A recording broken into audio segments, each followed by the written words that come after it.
friends, welcome to Bismi Samayal. இன்னைக்கு நம்ம வீடியோல ஒரு ஸ்பெஷலான ரெசிபி தான்.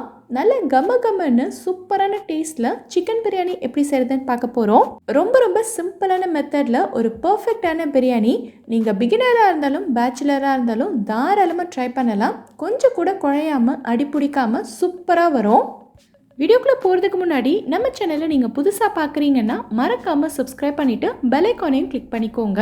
பிரியாணி செய்கிறதுக்கு ஃபர்ஸ்ட் நம்ம அரிசி ஊற வச்சுக்கலாம். நான் இன்னைக்கு 1/2 கிலோ அரிசியில் தான் பிரியாணி செய்ய போகிறேன். ஸோ பாஸ்மதி அரிசி எடுத்திருக்கேன். இதை நம்ம தண்ணி ஊற்றி நல்லா கழுவி எடுத்துக்கலாம். எப்போவுமே பிரியாணி உங்களுக்கு நல்லா உதிரியாக வரணும் அப்படின்னா இந்த அரிசியை நீங்கள் கண்டிப்பாக ஒரு 2-3 தடவையாவது கழுவி எடுக்கணும். அப்போ தான் இதில் இருக்கக்கூடிய ஸ்டார்ச் எல்லாம் போயிட்டு பிரியாணி நமக்கு நல்லா உதிரியாக வரும். நல்லா கழுவுனதுக்கப்புறமா மறுபடியும் தண்ணி ஊற்றி இதை 20 நிமிஷத்துக்கு ஊற வச்சிடலாம். கண்டிப்பாக அரிசியை ஊற வச்சிருக்கணும். அப்போ தான் பிரியாணி நமக்கு நல்ல நீளமாக வரும். அடுத்து ஒரு குக்கரை சூடு பண்ணியிருக்கேன். குக்கர் நல்லா சூடானதுக்கப்புறமா இதில் 5 டேபிள் ஸ்பூன் அளவுக்கு எண்ணெய் சேர்த்துருக்கேன். கூடவே 4 டேபிள் ஸ்பூன் அளவுக்கு நெய் சேர்த்துருக்கேன். உங்களுக்கு நெய் சேர்க்குறதுக்கு விருப்பம் இல்லை அப்படின்னா இந்த நெய்க்கு பதிலாக நீங்கள் எண்ணெயே சேர்த்துக்கலாம். ஆனால் நெய் சேர்த்தோன்னா நல்ல வாசனையாகவும் டேஸ்ட்டாகவும் இருக்கும். அதுக்காக தான் எண்ணெயும் நெய்யும் நல்லா சூடானதுக்கப்புறமா இதில் இந்த சைஸில் ஒரு பட்டை சேர்த்துருக்கேன்.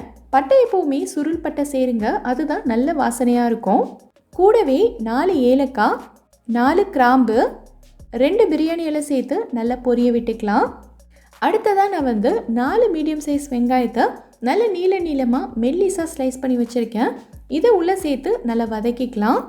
வெங்காயம் லைட்டாக கண்ணாடி பதமாக வதங்கினதுக்கப்புறமா இது கூட நம்ம பச்சை மிளகாய் சேர்த்துக்கலாம். நான் 3 பச்சை மிளகாய் சேர்த்துருக்கேன். நீங்கள் காரம் அதிகமாக சாப்பிடுவீங்கன்னா 4-5 கூட சேர்த்துக்கலாம். ஆனால் மிளகாத்தூளை விட பச்சை மிளகாயோட காரம் தான் பிரியாணிக்கு ரொம்ப டேஸ்ட்டாக இருக்கும். நீங்கள் கீரை சேர்க்குறதா இருந்தாலும் சேர்த்துக்கலாம். ஆனால் நம்ம வெங்காயத்தோடய சேர்க்கும் போது பச்சை மிளகாயும் நல்லா வதங்கிடும் இல்லையா? ஸோ நான் கீராமல் தான் சேர்த்துருக்கேன். வெங்காயம் நல்லா பொன்னிறமாக வதங்கணும். அதே சமயம் கருகீரக்கூடாது. ஸோ நீங்கள் பக்கத்துலேயே நின்று அப்பப்போ கலந்து விட்டுக்கோங்க. ஸோ வெங்காயம் பார்த்திங்கன்னா இந்தளவுக்கு நல்லா வதங்கிருச்சு.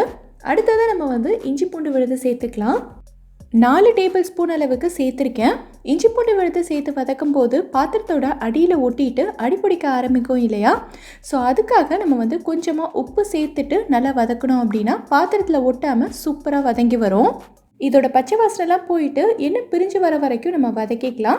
நிறைய பேர் இஞ்சி பூண்டுக்கு ரேஷியோ கேட்குறீங்க. ரெண்டுமே சம அளவில் எடுத்துக்கோங்க. அதாவது 100 கிராம் அளவுக்கு இஞ்சி எடுக்கிறீங்க அப்படின்னா அதே 100 கிராம் அளவுக்கு பூண்டு எடுத்துக்கோங்க. ஸோ இந்த ரேஷியோவில் அரைக்கும் போது நல்ல காரசாரமாக சூப்பராக வரும். இப்போ பார்த்தீங்கன்னா கலர்லாம் மாறிட்டு நல்ல எண்ணெய் பிரிஞ்சு வந்திருக்கு. ஸோ இந்த டைமில் நம்ம தக்காளி சேர்த்துக்கலாம். 3 மீடியம் சைஸ் தக்காளியை குட்டி குட்டியாக கட் பண்ணி வச்சுருக்கேன். ஸோ இதை சேர்த்து நம்ம வதக்கிக்கலாம். தக்காளி எல்லாம் நல்லா வதங்கி இதோட தோல் பிரிஞ்சு வரணும். அது வரைக்கும் நம்ம வதக்கணும். ஸோ இதை ரொம்ப ஈஸியாக வதங்குறதுக்கு நம்ம என்ன பண்ணலான்னா அடுப்பை நல்லா சிம்மில் வச்சுட்டு ஒரு மூடி போட்டு மூடிட்டிங்கன்னா தக்காளி ரொம்ப சீக்கிரமாகவே மசிஞ்சிரும்.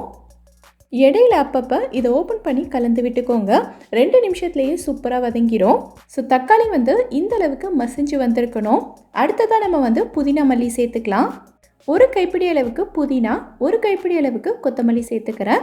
ரெண்டுத்தையுமே நல்லா பொடியாக கட் பண்ணிவிட்டு சேர்த்துக்கணும். இதையும் நம்ம 1 நிமிஷத்துக்கு நல்லா வதக்கிக்கலாம். நம்ம சேர்க்குற ஒவ்வொரு பொருளையுமே நல்ல டைம் எடுத்து வதக்கிட்டு அதுக்கப்புறமா தான் அடுத்த பொருள் சேர்க்கணும். அப்போ தான் பிரியாணியோட டேஸ்ட் ரொம்ப நல்லாயிருக்கும். இந்தளவுக்கு வதங்கினதுக்கப்புறமா நம்ம மிளகாய் தூள் சேர்த்துக்கலாம். 1 டேபிள் ஸ்பூன் அளவுக்கு தனி மிளகாய் தூள் சேர்த்துருக்கேன். கூடவே 1 டேபிள் ஸ்பூன் அளவுக்கு காஷ்மீரி மிளகாய் தூள் சேர்த்துருக்கேன். இந்த காஷ்மீரி மிளகாய் தூளில் அந்தளவுக்கு காரம் இருக்காது. ஆனால் இது நம்ம பிரியாணிக்கு சூப்பரான கலர் கொடுக்கும். நம்ம எக்ஸ்ட்ராவாக கலர் பவுடர் எதுவும் சேர்க்க வேண்டிய அவசியம் இருக்காது. அதுக்காக தான் சேர்த்துருக்கேன். இதை நல்லா கலந்து விட்டதுக்கப்புறமா நம்ம சிக்கன் சேர்த்துக்கலாம். நான் இன்றைக்கி 800 கிராம் அளவுக்கு சிக்கன் எடுத்திருக்கேன். இதை சேர்த்துக்கிறேன். நீங்கள் 3/4 கிலோலேருந்து 1 கிலோ வரைக்கும் சிக்கன் சேர்த்துக்கலாம். நிறைய பேர் கமெண்ட்டில் கேட்குறீங்க, 1/2 கிலோ அரிசிக்கு 1/2 கிலோ சிக்கனோ மட்டனோ சேர்த்தா பத்தாதா, ஏன் நிறைய சேர்க்க சொல்கிறீங்க அப்படின்னு. நீங்கள் சேர்க்கலாம், தப்பில்லை. ஆனால் பிரியாணியில் அந்தளவுக்கு டேஸ்ட் வராது. நம்ம நிறைய மீட் சேர்த்தாதான் பிரியாணிக்கு நல்ல டேஸ்ட் கிடைக்கும். 3 டேபிள் ஸ்பூன் அளவுக்கு தயிர் சேர்த்துருக்கேன். கூடவே பாதி எலுமிச்சை பழத்தோட ஜூஸும் சேர்த்துக்கிறேன். தயிர் வந்து நல்ல கெட்டியான தயிராக அதிகம் புளிப்பு இல்லாததாக பார்த்து எடுத்துக்கோங்க. ஏன்னா நம்ம வந்து தக்காளி லெமன் ஜூஸ் எல்லாம் சேர்த்துருக்கோம். ஸோ தயிரும் ரொம்ப புளிச்சதுன்னா புளிப்பு வந்து அதிகமாயிரும். ஆனால் தயிர் வந்து கண்டிப்பாக சேர்த்துக்கணும், ஸ்கிப் பண்ணிடாதீங்க. ஏன்னா தயிர் தான் சிக்கனுக்கு நல்ல சாஃப்ட்னஸ் கொடுக்கும்.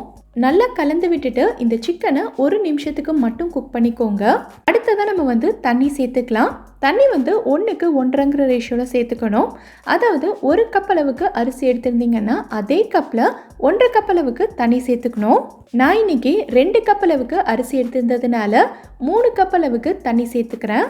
இது கூடவே நான் வந்து 1/4 கிளாஸ் அளவுக்கு நல்லா திக்கான தேங்காய் பால் சேர்த்துக்கிறேன். தேங்காய் பால் வந்து தண்ணியாக இருக்கக்கூடாது, நல்லா திக்காக இருக்கணும். நிறைய பேர் நினைக்கலாம், நம்ம எக்ஸ்ட்ராவாக தேங்காய் பால் சேர்க்குறோமே பிரியாணி குழஞ்சிடாதா அப்படின்னு. கண்டிப்பாக குழையாது, நீங்கள் தைரியமாக சேர்க்கலாம். ஒவ்வொரு பொருளையுமே நான் சொல்லியிருக்க அளவுகளில் நீங்கள் சேர்த்துருக்கீங்க அப்படின்னா பர்ஃபெக்டாக வரும், நீங்கள் பயப்படவே வேண்டாம். நல்லா கலந்து விட்டுட்டு அடுத்ததாக நம்ம வந்து உப்பு சேர்த்துக்கலாம். நம்ம ஏற்கனவே இஞ்சி பூண்டு விழுது வதக்கும் போது கொஞ்சமாக உப்பு சேர்த்துருந்தோம். ஸோ இப்போ வந்து கரெக்டான அளவில் பார்த்து சேர்த்துக்கோங்க. உப்பு சேர்த்ததுக்கப்புறமா இந்த தண்ணியை நீங்கள் டேஸ்ட் பண்ணி பார்த்தீங்க அப்படின்னா இதில் உப்பு வந்து கொஞ்சம் லைட்டாக தூக்கலாக இருக்கணும். அப்படி இருந்தால் தான் நமக்கு கடைசியில் பிரியாணி ரெடியாகி வரும்போது அதில் உப்பு வந்து கரெக்டாக இருக்கும். தண்ணி வந்து நல்லா கொதிக்கணும். கொதிச்சதுக்கப்புறமா நம்ம வந்து அரிசி சேர்த்துக்கலாம். தண்ணி லைட்டாக கொதிக்கும் போதே சேர்த்துடக்கூடாது. இந்தளவுக்கு எல்லா பக்கமுமே நல்லா கொதிச்சு வரணும். அதுக்கப்புறமா தான் நம்ம வந்து அரிசி சேர்க்கணும். இப்போது 20 நிமிஷத்துக்கு ஊற வச்சுருந்த அரிசியை தண்ணி எல்லாத்தையும் வடிகட்டிட்டு உள்ளே சேர்த்துக்கிறேன். சப்போஸ் நீங்கள் அரிசி ஊற வச்சு 20 நிமிஷம் ஆயிடுச்சு ஆனால் பிரியாணி செய்கிறதுக்கு லேட் ஆகிடுச்சு அப்படின்னா நீங்கள் தண்ணியை மட்டும் வடிச்சிட்டு அரிசியை தனியாக எடுத்து வச்சுக்கோங்க. தண்ணியோடய விட்டுட்டீங்க அப்படின்னா பிரியாணி வந்து நமக்கு குழஞ்சி போயிடும். அரிசி சேர்த்ததுக்கப்புறமா லைட்டாக இந்த மாதிரி கலந்து விட்டுக்கோங்க. இந்த பிரியாணியை நம்ம எப்பயும் போல் குக்கரை மூடி விசில் விட போகிறதில்ல. ஸோ எப்படி செய்கிறோன்றதை பாருங்கள். ஏன்னா நிறைய பேர் வந்து சொல்கிறீங்க குக்கரில் விசில் விடும்போது பிரியாணி குழஞ்சிருது, அப்படி இல்லைன்னா அடி பிடிச்சிருதுன்னு சொல்லிட்டு.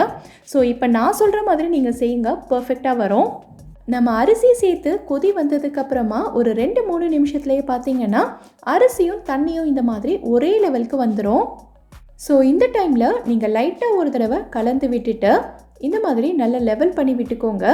அடுத்ததாக இதை வந்து ஒரு மூடி வச்சு மூடிட்டு இந்த குக்கரோட அடியில் ஏதாவது பழைய தோசைக்கல் இருந்ததுன்னா அதை எடுத்து வச்சுக்கோங்க.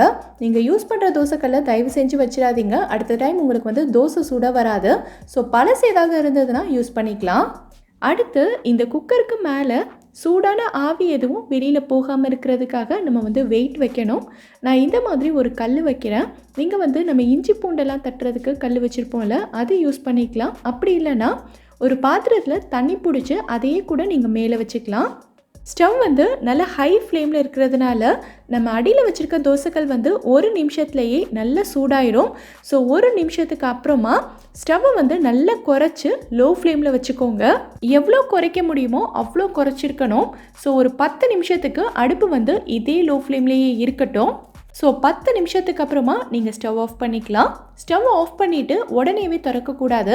இது இன்னும் ஒரு 10 நிமிஷத்துக்கு அதே தம்லேயே இருக்கட்டும். அதுக்கப்புறமா நம்ம வந்து திறந்து பார்க்கலாம்.